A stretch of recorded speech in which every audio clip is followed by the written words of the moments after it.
Bayram gecesi ve bayram günü yiyecek, yemeği olan, bu kadar bir mala sahip olan her Müslüman hicret etmek zorundadır. Üniversitelerimizde gençlerimizin ibadetlerini güzelce yapmaları için Cenab-ı Allah hepinizden razı olsun. Vereceğiniz yardımları, sadakaları kabul buyursun. Maskemizi mutlaka kullanalım, takalım. Cenab-ı Allah kabul buyursun.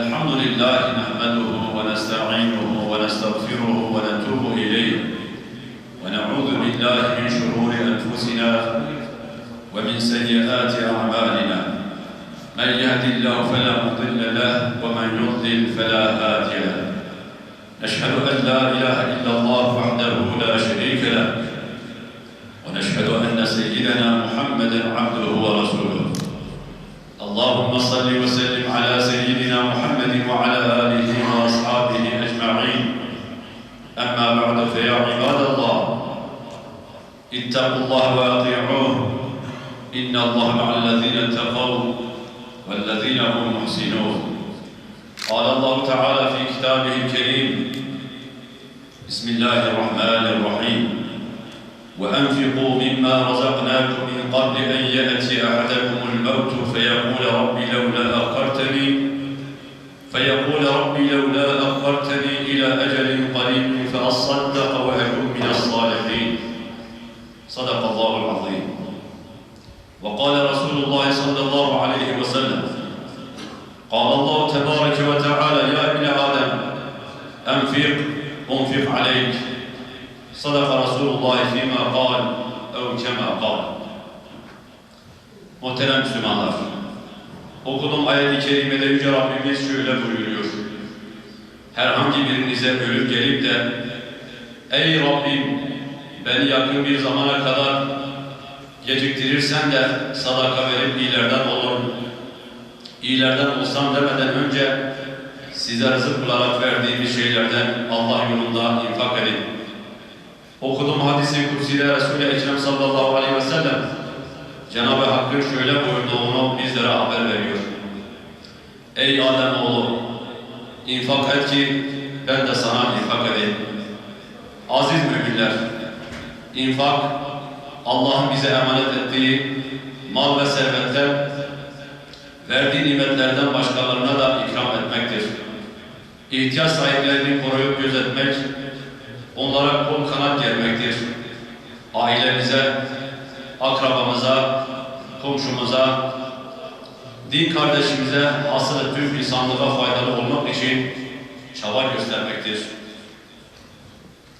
Nitekim Peygamber Efendimiz sallallahu aleyhi ve sellem bir hadis-i şeriflerinde şöyle buyurmaktadır: kul kardeşinin yardımında olduğu sürece Allah da onun yardımcısı olur. Değerli müminler, Kur'an-ı Kerim'de şöyle buyurulur: Allah'a karşı gelmekten sakınanların mallarında muhtaç ve yoksullar için bir hak vardır.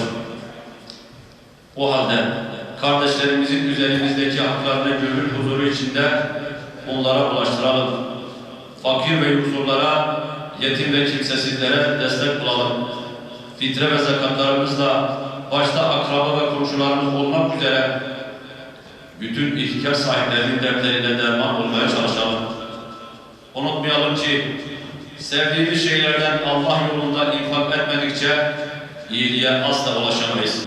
Ela inne ahsenel kelam ve eblegan nizam kelamullahi melikil azizil allam kema kâlallahu tebâreke ve teâlâ fil kelam ve izâ kuri'el Kur'an festemi'û leh ve ansitû leallekum turhamûn. Bismillahirrahmanirrahim. İnned dîne indellâhil islam. Sadakallâhul azîm.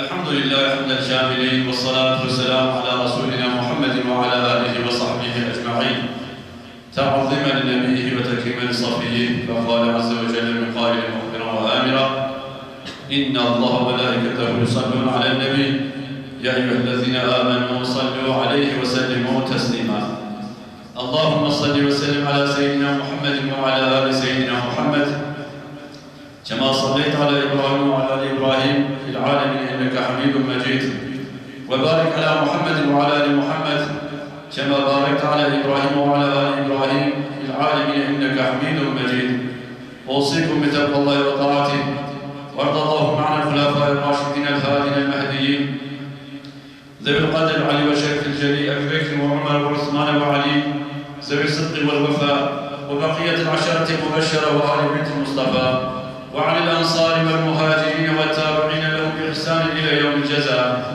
وعن شافة المؤمنين والمؤمنات والمسلمين والمسلمات الأحياء منهم والأموات إنك سميع قريب مجيب الدعوة يا رب العالمين اللهم ربنا آتنا في الدنيا حسنة وفي الآخرة حسنة وقنا عذاب النار وأدخلنا الجنة مع المتقين والأبرار آمين والحمد لله رب العالمين.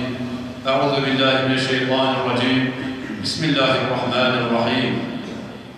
إن الله يأمر بالعدل والإحسان وإيتاء ذي القربى وينهى عن الفحشاء والمنكر والبغي يعظكم لعلكم تذكرون. صدق الله العظيم. الله أكبر أشهد أن لا إله إلا الله أشهد أن محمدا رسول الله. الله أكبر الله أكبر لا إله إلا الله. الله